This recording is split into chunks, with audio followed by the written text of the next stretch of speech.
নমস্কার বন্ধুরা, আরেকটি নতুন রেসিপি নিয়ে আপনাদের সামনে হাজির হলাম।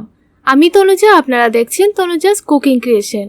আজকে আপনাদের সঙ্গে আটা দিয়ে খুবই মজাদার একটি নাস্তা তৈরি করে দেখাবো। মাত্র 10 থেকে 15 মিনিটের মধ্যেই এই মজাদার নাস্তাগুলি তৈরি করে নিতে পারবেন। খেতে এতটাই ভালো লাগে, পুরো রেসিপিটি লাস্ট পর্যন্ত দেখুন, আশা করছি আপনাদের ভালো লাগবে। ঘরে থাকা সামান্য উপকরণ দিয়ে এই রেসিপিটি তৈরি করে নিতে পারবেন, খেতে এতটাই ভালো লাগে।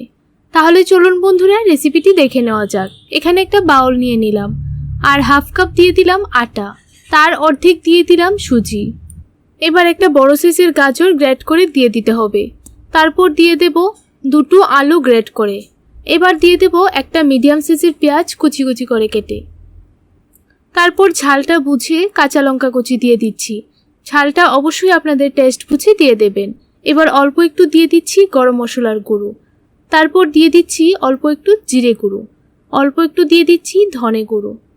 এবার দিয়ে দেব পরিমাণ মতো হলুদ, কালারের জন্য একটু হলুদ দিয়েছি। এবার অল্প একটু দিয়ে দিলাম কাশ্মীরি লঙ্কা গুঁড়ো।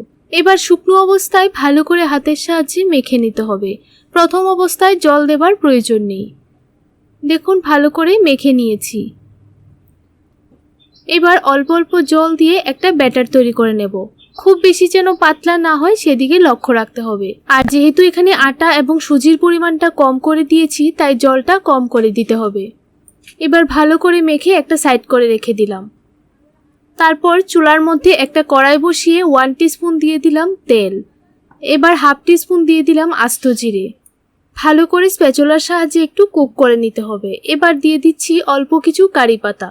কারি পাতাটা দিয়ে চুলার আঁচটা অফ করে দিতে হবে। তারপর ভালোভাবে নাড়াচাড়া করে একটু কুক করে নিতে হবে। আর চুলার ফ্লেমটা অফ না করলে কিন্তু গায়ে এসে পড়তে পারে। এবার কারি পাতা এবং জিরে দিয়ে দিলাম ডোটার মধ্যে।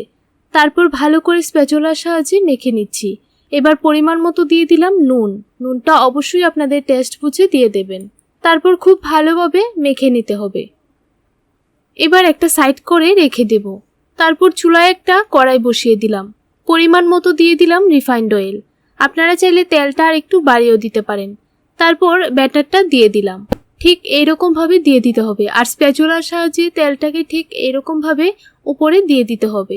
দেখুন কিছুক্ষণ পর উল্টিয়ে দিচ্ছি। যখনই এইরকম কালার চলে আসবে তখনই উল্টিয়ে দিতে হবে। তারপর ঠিক এইরকমভাবে উপর থেকে তেলটা দিয়ে দিয়ে ভেজে নিতে হবে। প্রায় সবগুলি নাস্তা ভাজতে আমার 5 থেকে 7 মিনিটের মতো সময় লেগেছে। দেখুন যখনই এরকম কালার চলে আসবে তখনই নামিয়ে নিতে হবে। আর যখন নাস্তাগুলি ভাজবেন তখন অবশ্যই চুলার ফ্লেমটাকে লো টু মিডিয়ামের মধ্যে রাখতে হবে। এবার সেমভাবে অন্য নাস্তাগুলিও ভেজে নিচ্ছি। বন্ধুরা, রেসিপিটি কেমন লাগলো অবশ্যই কমেন্ট করে জানাবেন। ভালো লাগলে ভিডিওটিতে একটা লাইক করে দেবেন। তো দেখুন যখনই এরকম কালার চলে আসবে তখনই ভেজে নামিয়ে নিতে হবে।